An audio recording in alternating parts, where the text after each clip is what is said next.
extreme. They live in tunnels underground and inside wood.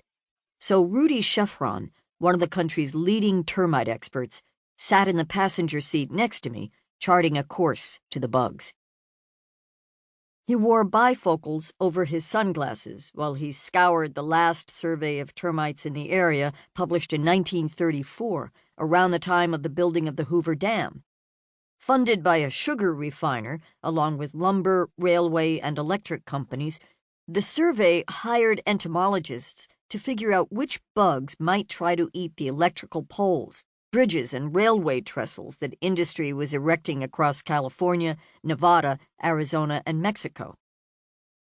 When Rudy sensed termites in the landscape, his sunburned knees began to twitch, which jiggled his head, sending little triangles of reflected light from his 2 pairs of glasses ricocheting around the rental car. It felt like a party. When there were no termites, he seemed depressed. We drove past a lake. "Probably a nice place," he said in a flat, declining tone. "But there's no termites there."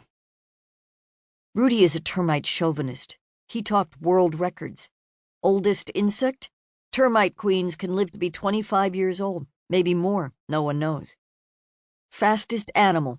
Some soldier termites slam their mandibles shut at 120 miles an hour, faster than a cheetah runs.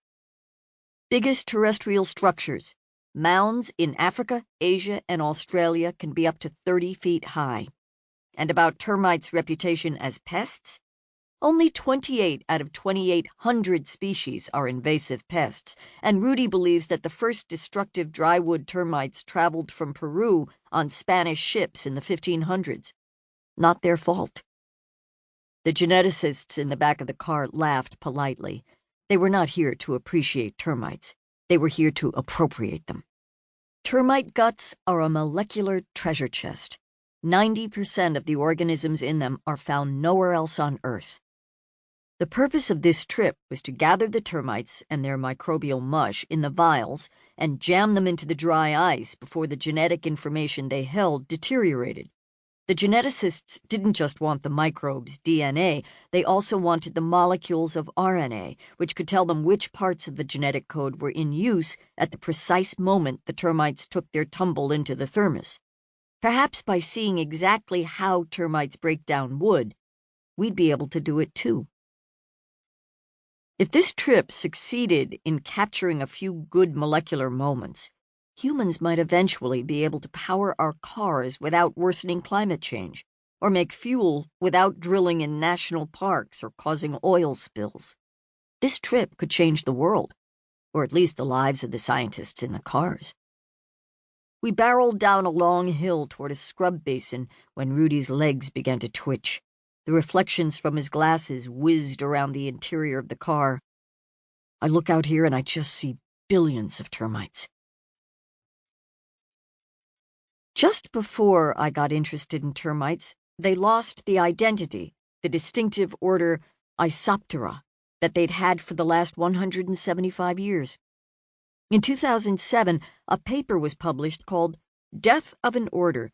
A comprehensive molecular phylogenetic study confirms that termites are eusocial cockroaches.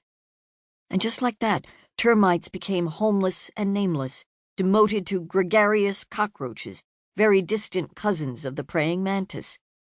Maybe more important, they were suddenly defined not by what they looked like, but by their genes. Their relationship to the most despised of bugs wasn't news. It was first explored in the 1920s and became obvious with DNA sequencing by 2000 or so.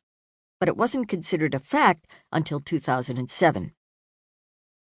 Here's a possible story of how termites came to be and why we were chasing them across Arizona. Once upon a time, cockroaches were solitary scavengers that ate fruit, rotten leaves, fungi, and bird droppings. They developed their eggs in beautiful bean-like sacs, shot them out their backsides at high speeds, and walked away, leaving their young to fend for themselves.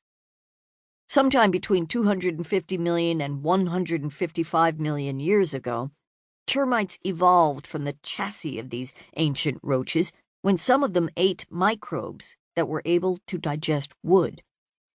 Wood was plentiful, but to survive on it, the bugs needed